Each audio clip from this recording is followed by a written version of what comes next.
চলে যাব শুভেন্দু অধিকারীর সভায়। শুধু তাই নয়, মিড ডে মিলে সিবিআই তদন্ত হয়েছে, বাচ্চাদের খাওয়ার পর্যন্ত এরা লুট করেছে।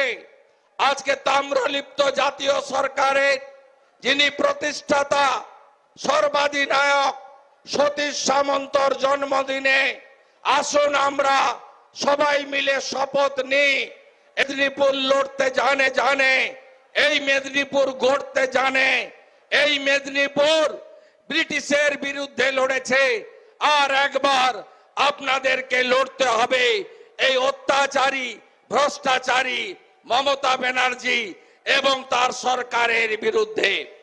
আজকে আপনারা এই শীতের মধ্যেও বিপুল সংখ্যায় এই সমাবেশে এসেছেন। আমি শুরুতেই আপনাদের বলেছি যে আমরা অনেক দিন পরে, প্রায় 2.5 বছর পরে হলদিয়াতে সভা করলাম।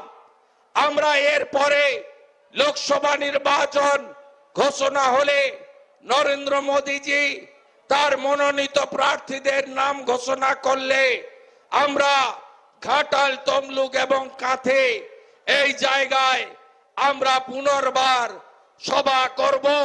নরেন্দ্র মোদীজিকে সামনে এনে 5 লক্ষ লোকের টার্গেট করে আমরা সভা করব। আমি আপনাদেরকে কথা দিতে পারি, নন্দীগ্রামের মানুষ মমতা ব্যানার্জিকে আমরা প্রধানমন্ত্রী করব। মোদীজি না থাকলে আমাদের দেশ আফগানিস্তান হবে, আমাদের দেশ ইউক্রেন হবে, আমাদের দেশ গাজা, প্যালেস্টাইন, ইসরায়েল হয়ে যাবে। তাই মোদীজিকে পুনর্বার প্রধানমন্ত্রী করার দায়িত্ব আমাদের সকলে। তাই আমি 4টে বেজে গেছে, কথা বাড়াবো না, আপনারা আমাকে প্রায় পান।